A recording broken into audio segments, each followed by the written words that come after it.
Well, here we are again. I had 2 glorious days away from hay, and wasn't planning on mowing today, but the field of third cut that's left, where the dairy chops first cut and I took second about a month ago, the town needs it for parking for the fall festival, which I knew, although that became a little bit up in the air until recently. And this is the only possible weather forecast between now and then that I'm seeing. I'll talk more about that. It's iffy, and I'm not really sure if I'm going to get it in, although I think have 5 days to try to get it through the baler. So I'm working on getting somebody else lined up as a plan B to round bale it and wrap it and just take the hay, to know that it's not all going to waste if I fail. But you know, I learned to trust my gut on forecasts, and I don't have a good gut feeling about this one, but they need the field mode. And if I don't try it now, it's going to be brush hogging territory. So here goes nothing.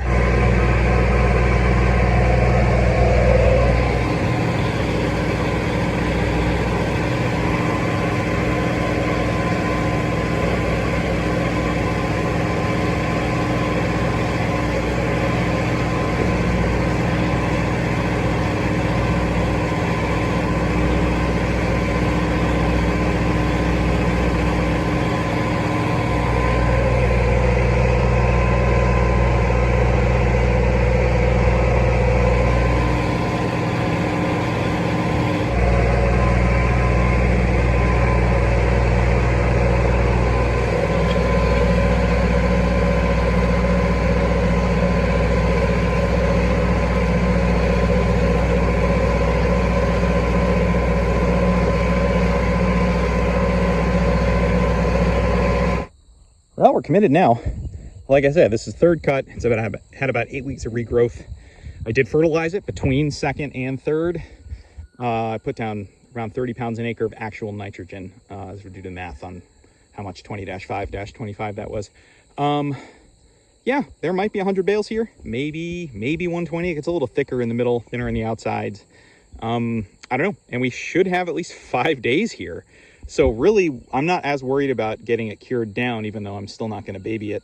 But it's more about, am I going to get enough sun on Sunday or Monday, days 4 or 5, to get this dry enough to go through the baler? I don't know. For that reason, I'm not hopping and mowing the one up above the cemetery. It was kind of a risk doing second cut on that so early, banking on doing third at the same time as this. But I really just want to be able to focus on this field. And since I'm sitting on so much hay right now, I'm not overly eager to make every last drop, or at least as much as I am other years. So we'll see what happens here.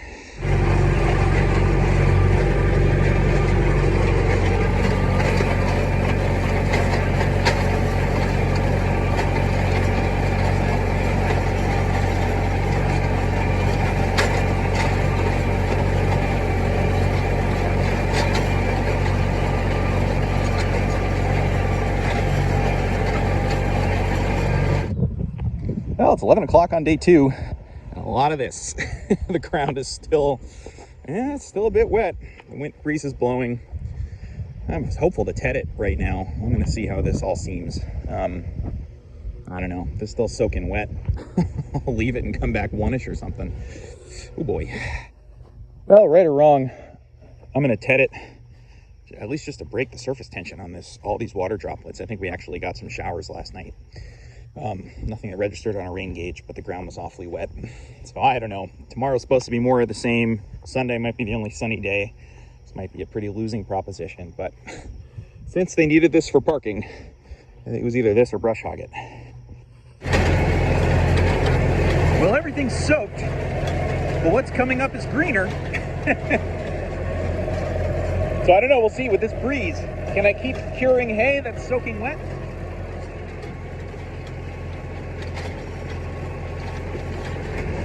I don't know. Insanity.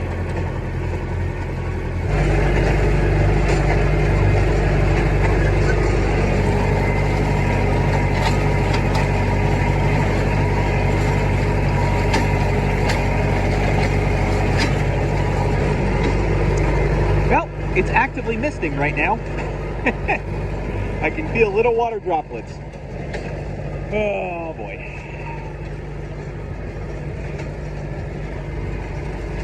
Well, right or wrong, that's done. It did shake that dew off. I mean, breaking the surface tension on all those little droplets, it helps. Whether it was worth a trip around the field for half an hour, I don't know. But I'm going to come back and check this maybe, I don't know, 2-3-ish, something like that. See what the next 3 to 4 hours gives. And I got to meet a hay customer anyway, so I'll check it. I'll grease the tedder. I don't know. I'll do something. Well, it's 3 o'clock and we have some actual sun. I wish I'd gotten on here a little earlier. So I tedded this 4 hours ago. Yeah, 3 o'clock, tedding it in September. Diminishing returns. But I think at least half the field's still in the sun. Decent breeze. Yeah, more than that. Okay, well, even if this gets a half hour of sun after I ted it, I'm going to call that worth it. How's it doing? These are still, well, this right here gets a lot of shade. Yeah, it's wilting down. Okay. All right. Time to ted it again. Well, the sun went away almost immediately, but the wind is gusting. So I have no idea. I'm still giving this more likely than not that I'm not going to be able to get this dry enough to bale by Monday. Especially now that Monday is looking like more clouds than sun.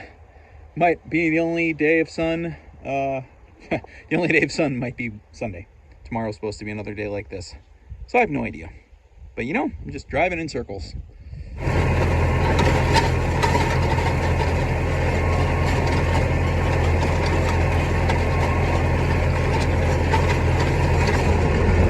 Well, I'm a little surprised at the progress. It's 10 a.m. on Saturday.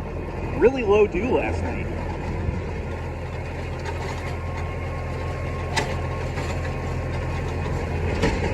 Even though there's not much sun, it's peeking through in little bits. It's only in the mid-60s. But this stuff's windrowing itself a little, which means it's lost a good amount of its moisture. So, getting it wilted down to this part's a lot easier than getting it ready to go through the baler. But they're saying hopefully more sun tomorrow and maybe some sun on Monday. So I can't imagine this is going to be ready tomorrow. But if we get some good sun tomorrow, that'll get it most of the way there, maybe. I don't know. I was telling people I gave this a 10% chance of getting it in. Maybe now it's a 25% chance.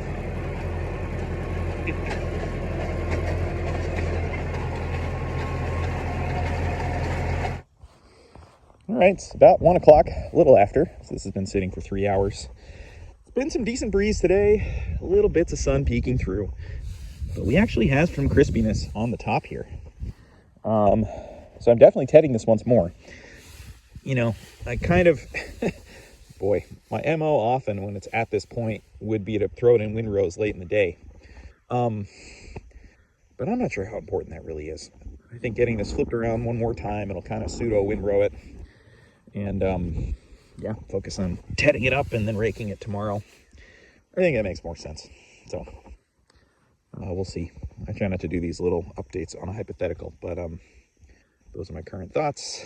Yeah, sure, I could give it another 3 hours or something to rake it at 5, but the dew would already be setting in by then anyway. The days are short. Well, I didn't think I was going to work it again today. We've been getting intermittent sunshine and a nearly constant breeze. So, time to pop it up in windrows. Let some sun blow through it.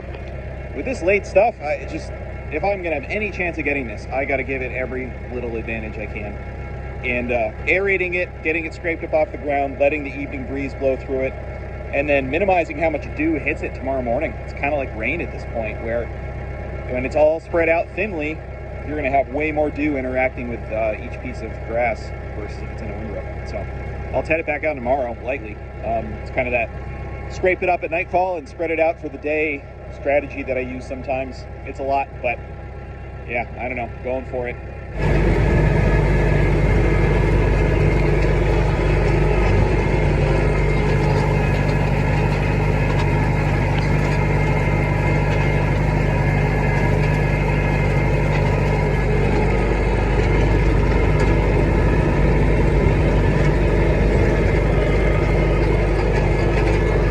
Get into this half of the field where it gets later sun, the color gets lighter and lighter and the windrows get fluffier.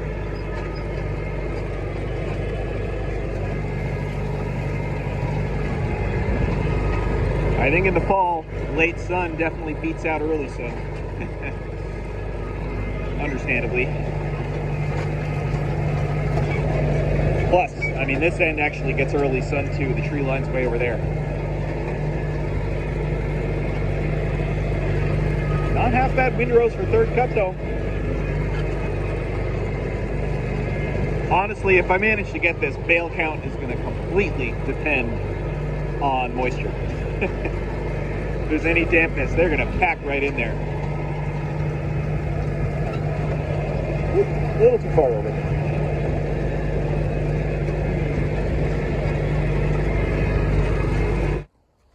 Tell you what, this stuff does not feel terrible for the end of day, well, day 3, I guess, but more like day 2.5. Yeah, it's not baleable yet, but boy, this gives me some thinking about tomorrow. There's definitely still some good clover in it, which has some stem that's retaining a little moisture, some of these micro stems. Well, if we get some sun to cook this tomorrow, maybe the right half of the, it's actually funny, from right here, you can see the color difference between the left and the right, at least I can. Just, I think, due to shade lines and sun. So, you know, if I can bale half the field tomorrow just to get some in, I will. We'll see. Well, it's almost 10:30 on Sunday, the 4th day. It was supposed to be sunnier than this. Not much so far. The field is not completely dried yet, but the top is, you know, tacky, but no water droplets on it. So I'm going to go ahead and spread these back out and see what kind of dry down I can get today.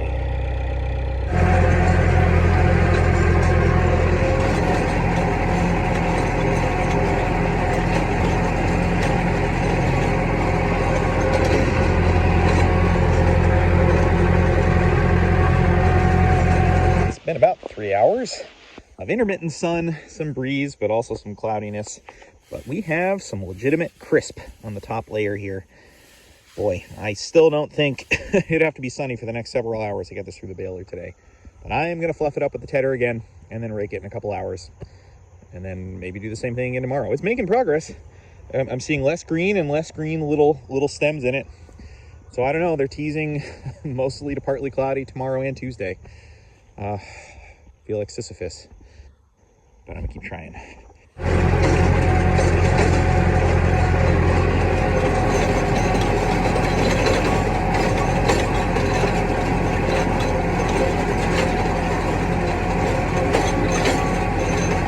I'm just moving some wagons around. I am amazed how much regrowth there is in this field. I took second cut maybe 4 weeks ago or less. It looks beautiful. Nothing I'd consider mowing again, but just good to know the grass is happy and not crisping up here. Cool. Now look at this. We're almost at 3 o'clock, and we've had some really nice sun where it's actually gotten warm. This stuff is crispy. I'm gonna rake it. Yeah. Yep. I'm putting this in windrows. And then I'll probably go fetch the baler and see. Most of this field's all still in the sun. I don't know. It's, you know, you get caught in that trap of saying, oh, I'll give it till tomorrow, but tomorrow might not see sun. So I guess when it's sunny, maybe you bale it.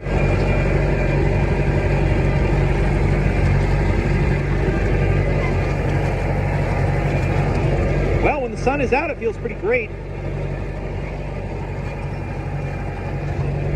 And see, the nice thing about what I did, raking it last night, and then lightly tedding it today, the windrow stayed intact, so I was still able to rake it middle out. Flop everything inward. I don't know, see what happens. 3:15, full sun and a breeze. I'm gonna go grab another wagon because I've got the horse nettle on that outer edge. Plus, if anything's gonna be too green, it's gonna be that far corner. And as I always say, I'd rather sort on a wagon rather than sort by hand. All right, wagon dropped off. I just felt this stuff and it is bone dry. Checked it with the moisture probe. 8 to 9 to 10%. Okay, I'm gonna get the baler and slam this together. What the heck? Oh, does this stuff feel great.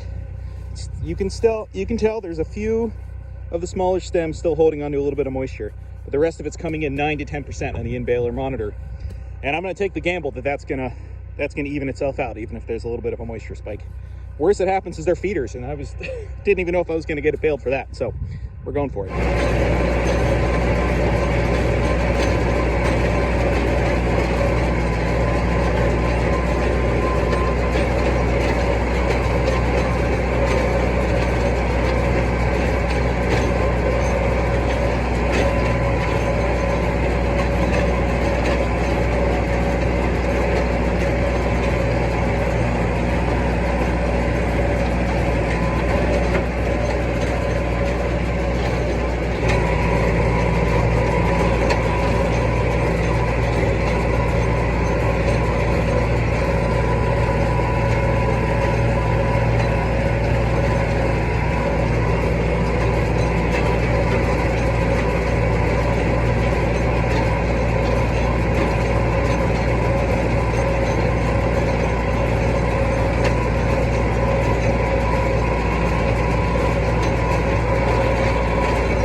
just going to throw the stuff that's got horse nettle and is a little damper on the other wagon. That's 55 stacked in the back, plus what I chucked in front of it, so that's at least 70, 75, 76. This is crazy. The sun went away, and the moisture has just been great. I think it's not a very humid day, and the ground here in this field is so stinking dry. It makes me wonder, is this what people in other parts of the country experience? When the ground's not damp. It's amazing what you can get away with. Anyway, you know, I'm gonna have to check these in a few days, but good for now. 84. Okay. Yeah, we'll look more at these later. Boy, do they look beautiful. I'm just, again, wondering what those little stems are gonna do, eking moisture out in the coming days, but, ooh. Okay, 86. I forgot to close the hood. I realized there are still 2 bales of good stuff in there. So what the hell? I'm getting eccentric. This is wild.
Another 17 of these with horse nettle and a little damp. I saw some that was fine, some that was up to 16, 17%. But they've got horse nettle in them anyway, so I'm putting them separately. That's 104 for this field. That's not bad for third cut. I've gotten 50 here before for third. So pretty great.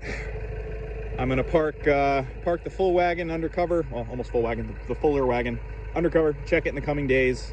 I will sort through it and hand probe each one just because it's third cut and it's primo, and I just want to make sure they're good. But that's my own eccentric nature.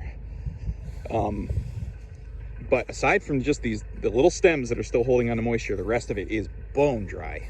And it really didn't sponge any late day humidity here. So I'm gonna get it undercover before it sponges anything on the outside. But I'm hopeful that the vast majority of this stuff is perfect. Let's see. Well, it's the next day in the afternoon, and I'll tell you 2 things. One is, I'm really glad I didn't give it another day. And the second is, these bales are perfect. I mean, they feel great. And I just checked them with the moisture probe all around the back. I pulled a couple out of the middle. 10%, 11%. Found a couple at 15. And this one actually probed at 19 originally. And I pulled it out of the stack, and now it's only reading at 16. But, I mean, I was able to check almost every single bale, either by hand or by probe, and everything feels amazing. So it's only on the second day. But I think we're in good shape here. I think we did it. So, yeah, I'll have some more updates, maybe more to this video, I'm not sure. But that wraps up 2024 haying season with a bang. We got, what was it? 7,655 bales, I think. And that's just of hay. If I include the straw, it's, well, I'll get the exact number, but it's like 7,950. Tantalizingly close to 8,000. But, and this is the earliest I've ended haying season in quite a while. I only have one more field, that one above the cemetery, that I could even think about doing. And it's a bit stunted. That field's so dry, and we haven't got any significant rainfall in the last month or more. So there's not a lot there. And with kind of getting colder weather more frustrating weather patterns. I don't know. I've broken my all-time hay record by 1,100 bales, and all my equipment's working. I think it's time to call it a year while I'm ahead and focus on selling all this extra second cut that I have, and third. Crazy.